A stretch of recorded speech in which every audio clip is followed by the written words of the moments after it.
योगिनी एकादशी की कथा के अनुसार अलकापुरी नाम की नगरी में कुबेर नाम का एक राजा राज्य करता था। वह शिव भक्त था। उसका हेममाली नामक एक यक्ष सेवक था जो पूजा के लिए पुष्प लाया करता था। हेममाली की विशालाक्षी नाम की अति सुंदर पत्नी थी।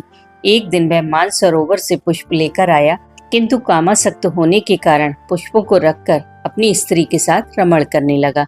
इसी भोग विलास में पूरा दिन व्यतीत हो गया। हेममाली की प्रतीक्षा करते करते जब राजा कुबेर को शाम हो गई तो उन्होंने क्रोध पूर्वक अपने सेवकों को आज्ञा दी कि तुम लोग जाकर पता लगाओ कि हेममाली अभी तक पुष्प लेकर क्यों नहीं आया है।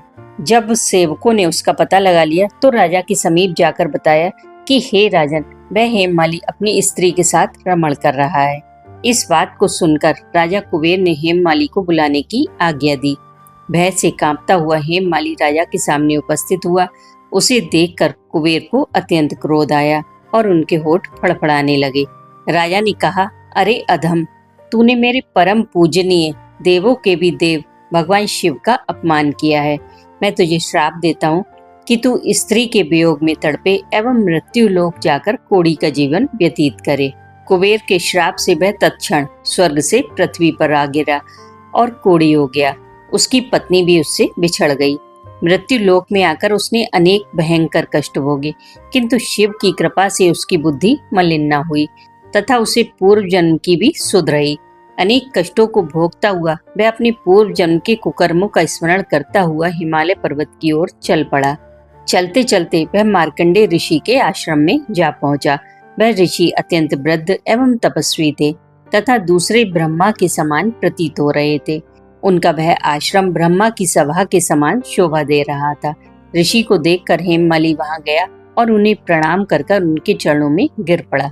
हेममाली को देखकर मार्कंडेय ऋषि ने कहा कि तूने कौन से पाप कर्म किए हैं जिससे तू कोढ़ी होकर इतने भयानक कष्टों को भोग रहा है। महर्षि की बात सुनकर हेममाली बोला, हे मुनिश्रेष्ठ, मैं राजा कुबेर का अनुचर था। मेरा नाम हेममाली है। मैं प्रतिदिन मानसरोवर से पुष्प लाकर शिव पूजा के समय कुबेर को दिया करता था। एक दिन पत्नी सहवास के सुख में फंस जाने के कारण मुझे समय का ज्ञान ही नहीं रहा और शाम तक पुष्प न पहुंच सके। तब उन्होंने मुझे श्राप दिया कि तू पत्नी का वियोग एवं मृत्यु लोक जाकर कोढ़ी बनकर दुख भोग। इस कारण मैं कोढ़ी हो गया हूँ तथा पृथ्वी पर आकर भयंकर कष्ट भोग रहा हूँ। अतः कृपा करके कोई ऐसा उपाय बताएं जिससे मेरी मुक्ति हो। तब मार्कंडेय ऋषि ने कहा, हे हेममाली, तूने मेरे सम्मुख सत्य वचन कहे हैं, इसलिए मैं तेरे उद्धार के लिए एक व्रत बताता हूँ।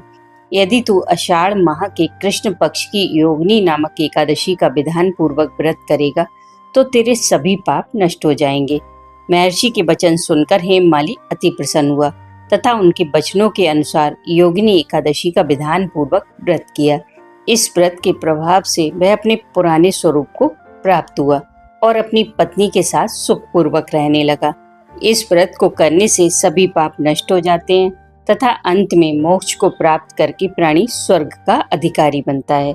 इस कथा का सार यही है कि मनुष्य को पूजा आदि धर्म कार्य में आलस्य एवं प्रमाद नहीं करना चाहिए, अपितु मन को संयम में रखकर सदैव भगवान की सेवा में तत्पर रहना चाहिए।